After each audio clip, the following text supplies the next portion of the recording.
not to be missed.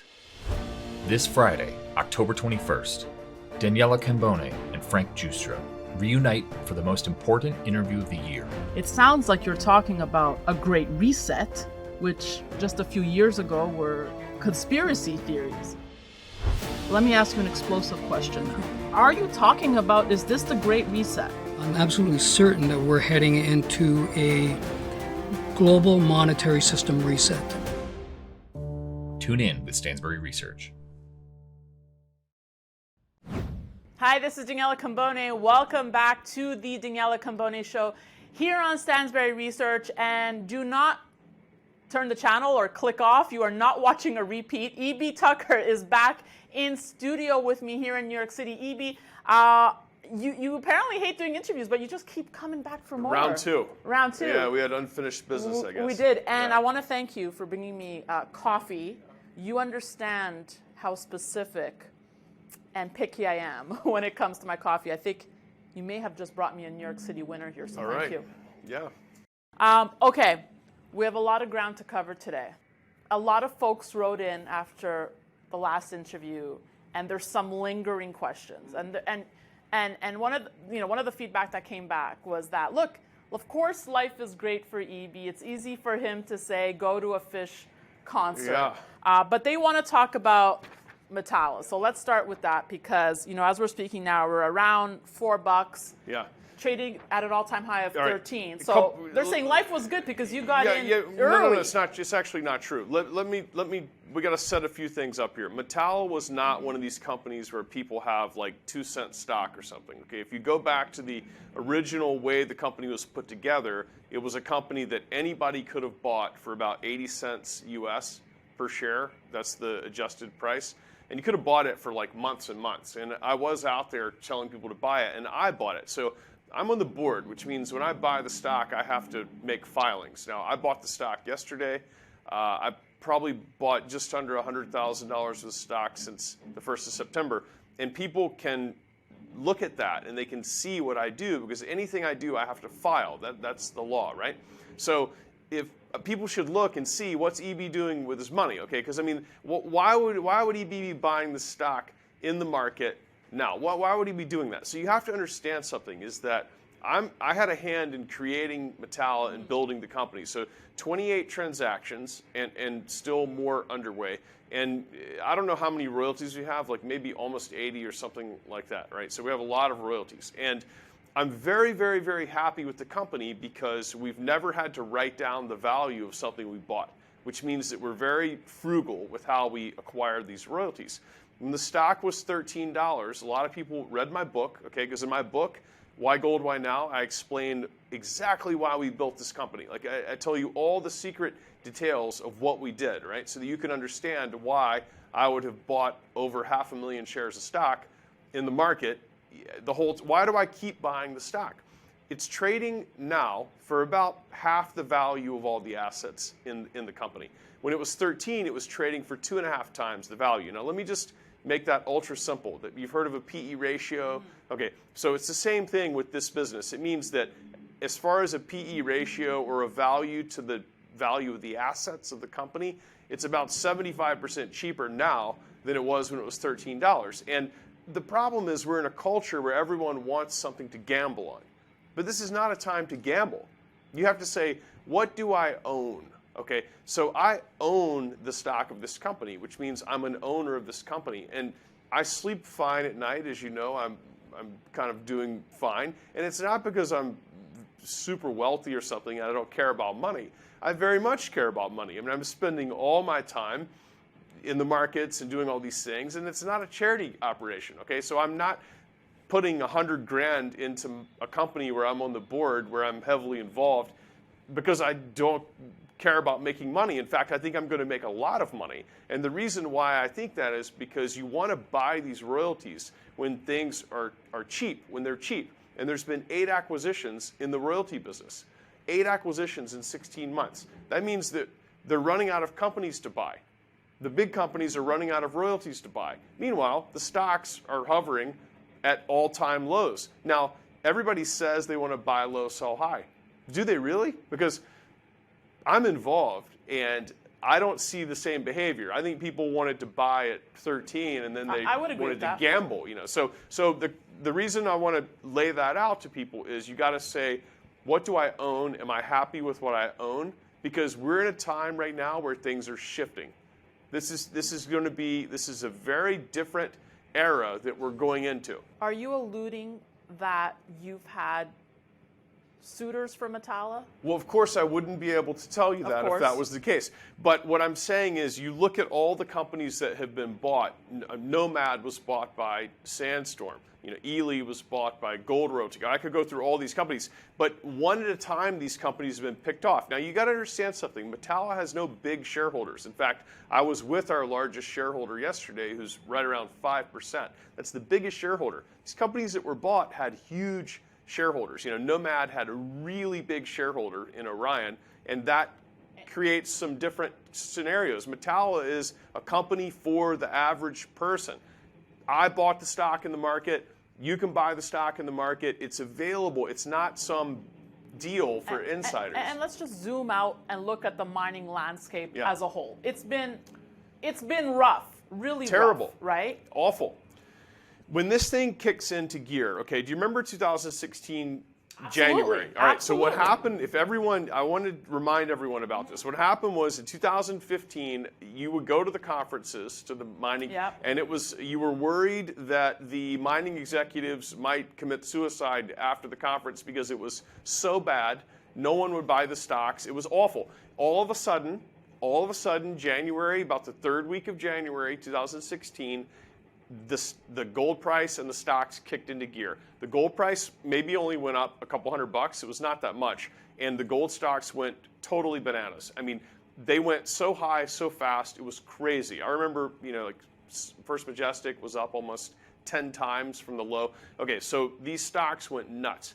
And what people need to understand is you have to own the quality company that you want to own before that happens, because you'll never buy that stock as it's going up.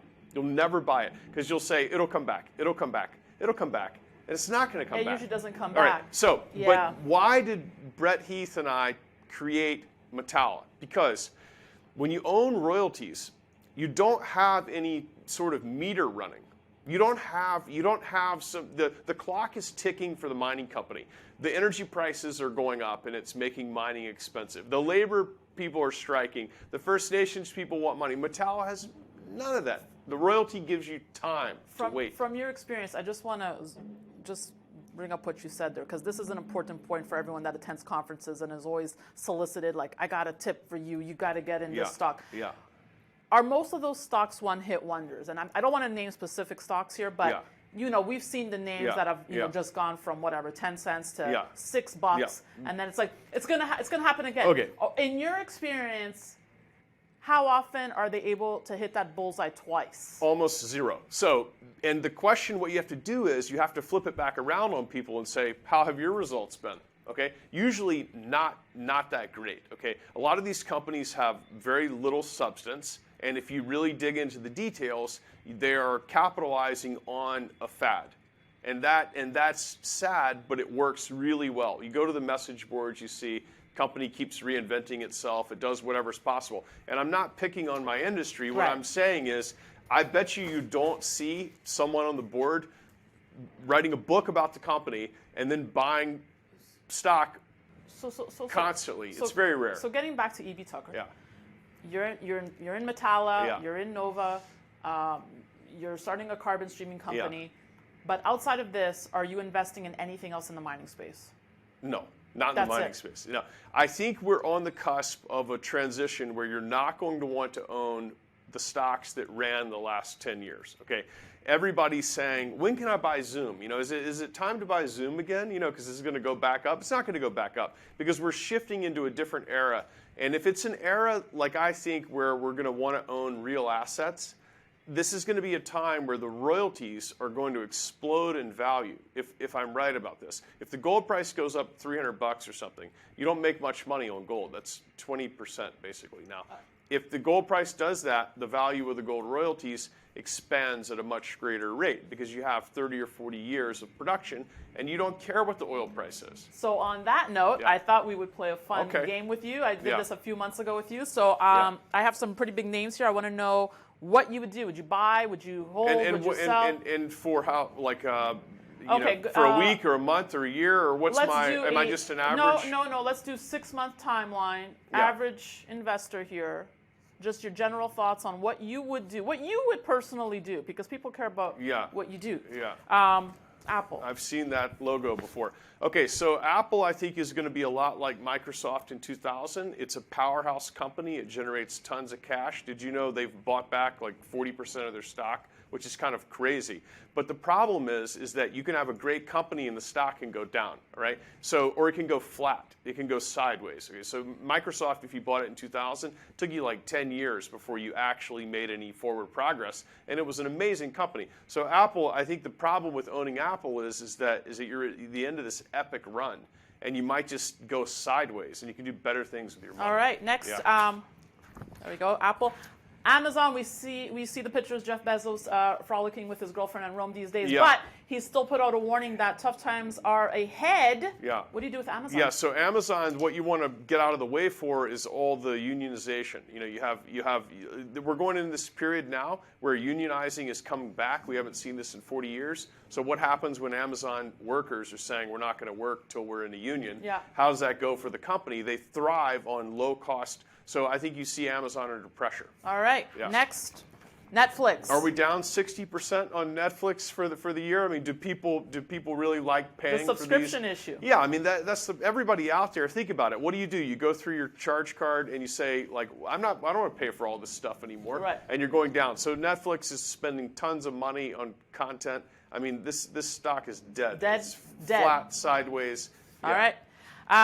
You love to fly, United. I do, yeah, but it's not my brand. But I will tell you this: that the CEO Scott has promised to be carbon neutral. So how are you going to do that and make money? I think you're going to have to make a choice. I mean, he's going to have electric planes. I don't know how. There's all these pictures of him in front of trees that say you're going to be carbon neutral. Have you seen this? No, but I'm curious. What is your brand for airlines? Delta. Yeah, I'm a Delta guy. You're a Delta guy. Yeah. All right. By the way, I sat next to the Delta CEO in first class.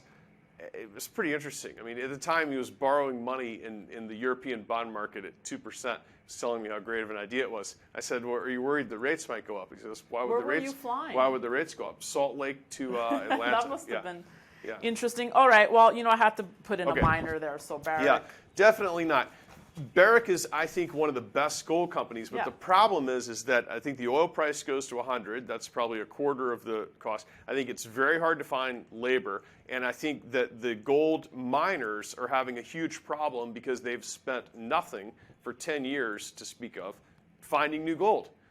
So it's becoming harder and harder to expand their production. What is the footprint. issue with finding new gold? And there's not enough exploration Right, happening. that's right. That's Is right. that- So okay. Colorado School of Mines, like nobody goes there. I mean, forget about it. You know, people want to be crypto miners, not real miners. And so you have nobody coming out of school going into the business. You have who's going to go out and look for a gold mine the last 10 years? There's no money being spent on exploration. Now, of course, somebody found a gold mine. People write in and they say, yeah, well, I know one guy. Okay, fine, one guy. But it's been down since 2011. It's been down, down, down, down. And the amount of gold's found has been down. And so if you're a mining company, you have to keep producing and producing and producing. I mean, you can't stop. So if supply is dwindling, Yeah. again, I always go Yeah. back to the price. Why is I it know. not reflected? Yeah, so I had a conversation yesterday with Zoltan Posner. Uh-huh. He's a very interesting guy, and I was explaining to him that in the futures market for gold, you see a year's worth of supply sold in a day. And this was news to him, which really surprised me. I mean, I was saying, you got to look at this. It's right on the Bloomberg. I mean, when the Ukraine thing happened, gold went to 2070, right. and there was a full year's worth of supply sold in one day, and no actual gold changed hands. Did you see this? And he said, no. Now, the guy's like really smart. I mean, but what I'm trying to say is that if we get to a point where the producers of gold actually determine the price, It's a different ballgame because everything is now determined in New York. And in the oil market, this is coming to a head. MBS said we're no longer going to let the New York futures market determine the oil price. Think about what he's saying. I mean, if that happens in gold, forget about it. I don't even think we'll know what to do, because for so long the gold price has been determined by cash-settled futures. And I know we've had multiple conversations of what's it going to take to move the gold price. I don't know. I mean, what I tell my company is don't worry about it because what can you do? I mean, you watch in the market and the gold price is down $20 on massive futures volume, but then in the physical market you have to pay 10-15% premium for an ounce of gold, and you can't even get it.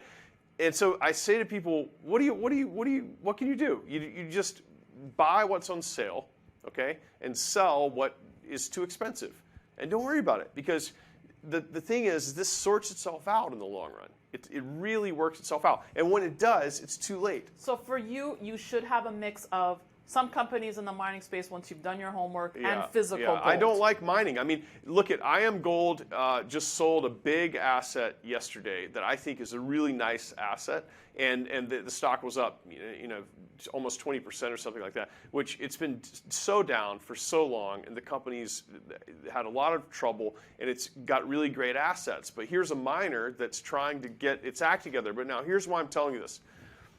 Metalla has royalties, several little royalties around Kote, which is where they're going to spend all the money that they make from the sale. Do you see how great it is to have a royalty? Because what I'm saying is that we'll just sit back and we say we'll just wait. We'll wait for you to figure it out. I have one more logo for you, though. I wish it was Tesla. Can I switch Facebook with Tesla? That's complicated. This is a real dog because the problem is that the game is changing in the advertising space. Yes. It's shifting.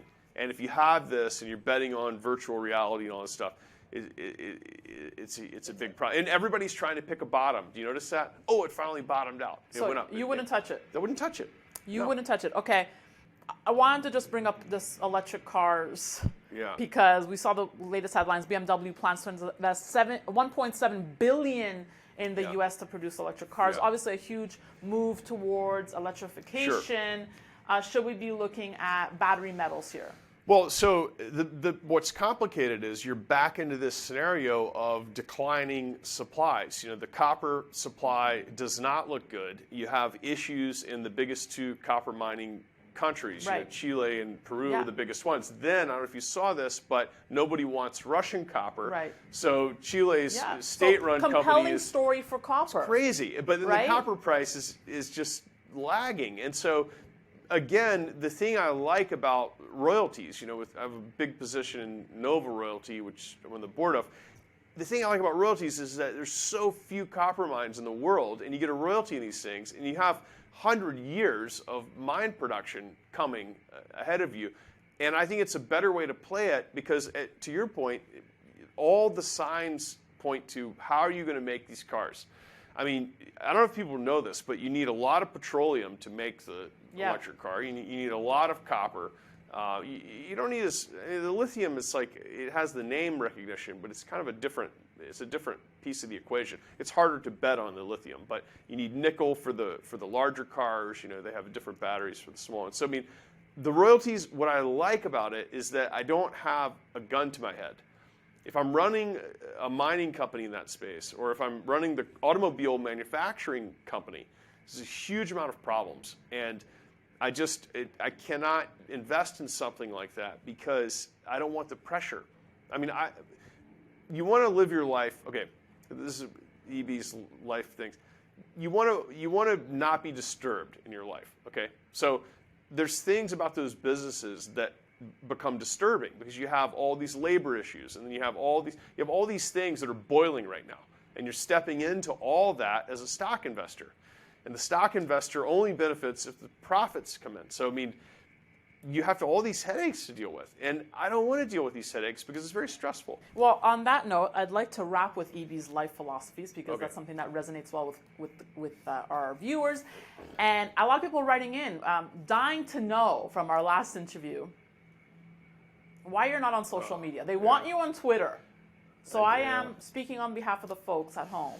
EB, come to Twitter. Yeah, come to the dark side. everybody wants this. Also, Instagram, they want me on Instagram. I don't see yeah, Instagram. I don't understand the point, but honestly. Twitter. Yeah, because everyone that advocates for this in the business says you could sell things to people, but I don't want to sell things to people. I think it cheapens our relationship. So I'm on LinkedIn. I mean, you can find me on LinkedIn. I do post things on LinkedIn sometimes. I mean, I try to do things that I think are valuable and worth your time. But LinkedIn, I'm on, but I have no other, if you're hunting for me, I have no other. So we won't be seeing EB on Twitter anytime soon.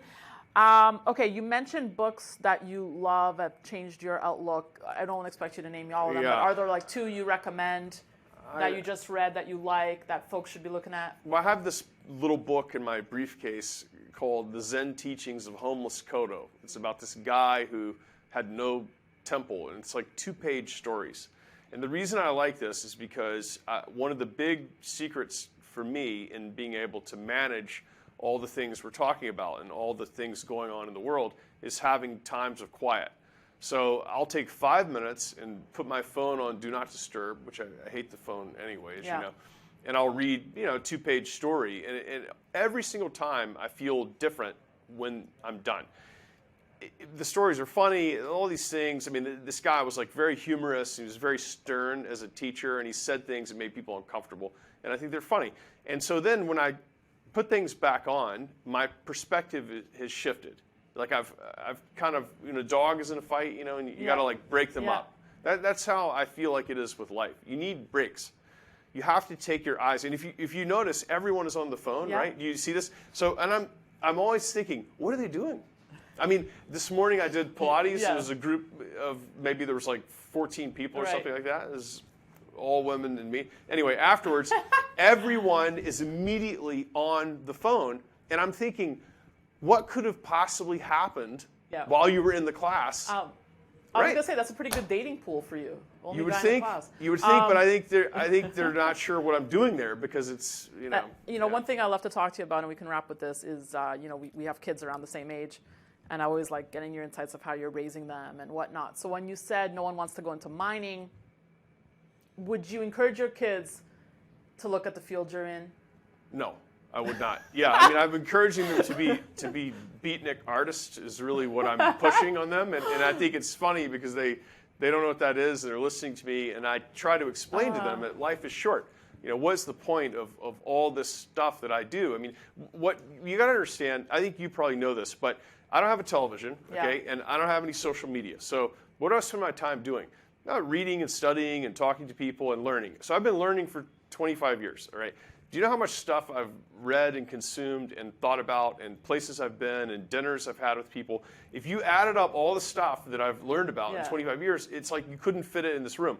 It doesn't mean that I'm smart. What it means is that I have spent all this time, and so this is cumulative knowledge. And so I'm trying to tell the kids, why would you want to do that?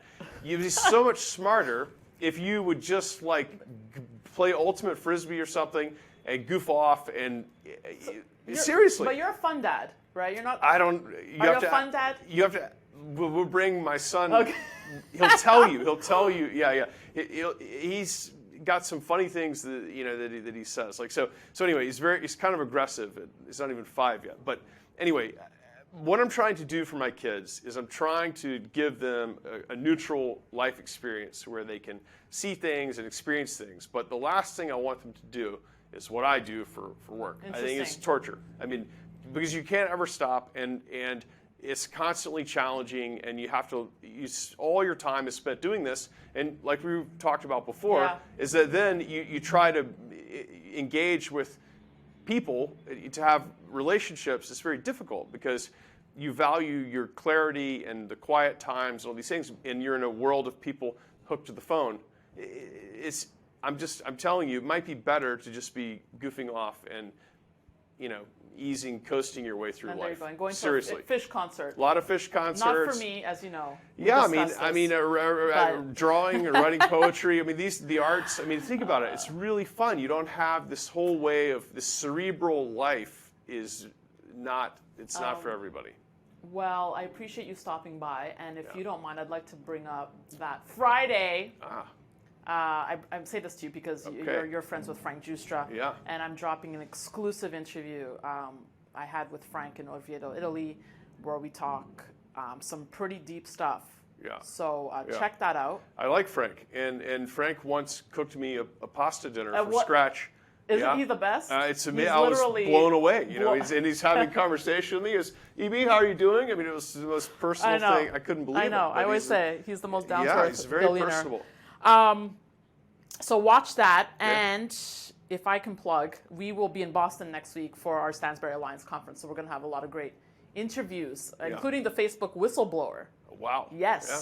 So stay tuned for that. And my invitation always stands anytime you're in New York. Okay. Come. Let's make this a regular thing. Sounds I know good. you hate doing interviews. You don't hate. I also don't like Midtown, but I'm willing to sometimes do things, because. All right, next time we'll do it at St. Ambroise in the West Village or something. There you go. And thank you again. This is smooth, guys. Yeah. This was a smooth coffee. E.B. Tucker, Daniela Cambone, thank you so much for watching this edition of the Daniela Cambone Show. We'll have much more coming your way. Don't forget to sign up at danielacambone.com. We will see you from Boston next week.